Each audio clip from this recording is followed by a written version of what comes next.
Call দিতেন। আপু 999 কেমন করে কল দিব? আমার ফোন ওরা রেখে দিয়েছিল ঘরের মধ্যে, 3টা ছেলে পাহারা রাখছিল। তিশা বলছে কি যে ওরা ঘরের মধ্যে আর কে রাখতেন, দেখবি ওর কাছে কোনো ফোন আছে কিনা। আমার কাছে কোনো ফোন ছিল না, আমার যে মেন ফোন ওইটা হচ্ছে তিশা কেড়ে নিয়েছিল। আমি 999 কেমন করে ফোন দিতাম? ওরা আমারে দিয়ে অনেক ভিডিও বানাই নিছে, যেটাতে আমারে দিয়ে স্বীকার করাইছে আমি পতিতা, আমি হ্যান, আমি তেন, অনেক কিছু স্বীকার করাই নিছে, যাতে ওরা পাবলিককে এসব দেখাইতে পারে। ওরা এসব দেখাবে আপনাদেরকে, ঠিক আছে? ব্ল্যাঙ্ক একটা পিডিএফ পেপারে আমাদের দিয়ে সিগনেচার করাইছে, কইছে আমি যদি মুখ খুলি, ওরা আমার সাথে যা যা করছে, আমি যদি মুখ খুলি তাইলে আমার নামে 50 লাখ টাকার মামলা দিবে ওরা। আরো অনেক কিছু স্ট্যাম্পে লিখবে, লিখে আমার নামে মামলা দিবে। ওর কোন এসপি মামা আছে, আইন কি শুধু ওদের একার? ফেসবুকে পরিচয় আপু। আমি শুধু একটা ভয়ে আছি, ওরা আমার যে কোনো মুহূর্তে আমার ক্ষতি করে ফেলে দিবে, আমার ছেলের ক্ষতি করে ফেলে দিবে, এই জন্য।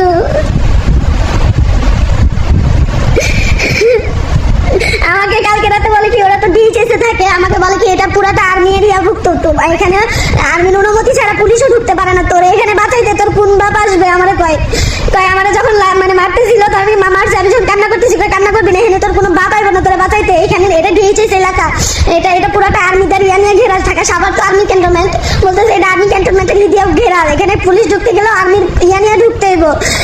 তোর কোন বাপ বাঁচাইতে হইব? আমার কথা হলো তুই একটা মেয়ে, তুই কিভাবে আমাদের সারাটা রাত এভাবে মানসিক টর্চারিংটা করলি?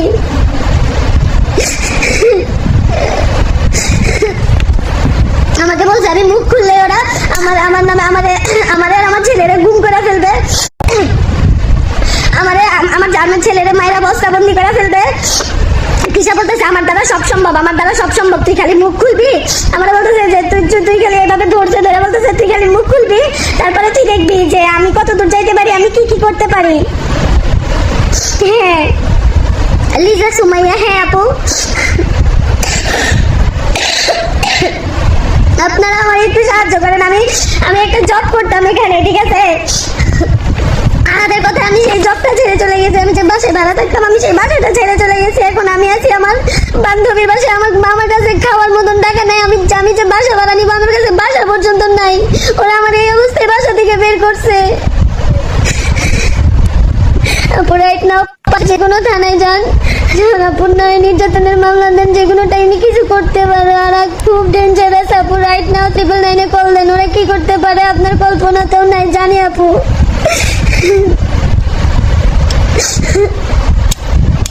আমি এখন ওখানে নাই, আমি চলে আসছি।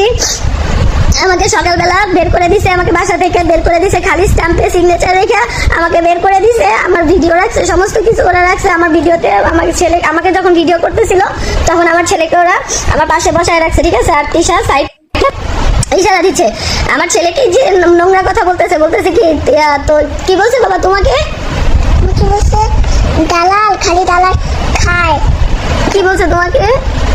খালি বলে আম্মু বলতেছে এই দালালে পাঠাই দিস, এই দালালে পাঠাই দিস, এই দালালে জীবন নষ্ট। দেন আমার ছেলেকে পর্যন্ত বাজে বাজে কথা বলছে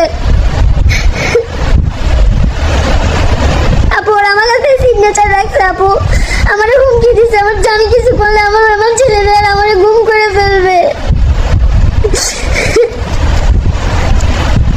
আপু কান্না করতেছি, আমার ভয়ে কান্না আসতেছে। আমি জানি না লাইভ করার পরে আমার আইডিটারে খুঁজে পাওয়া যাবে কিনা, আমার ছেলেরা খুঁজে পাওয়া যাবে কিনা, আমি জানি না।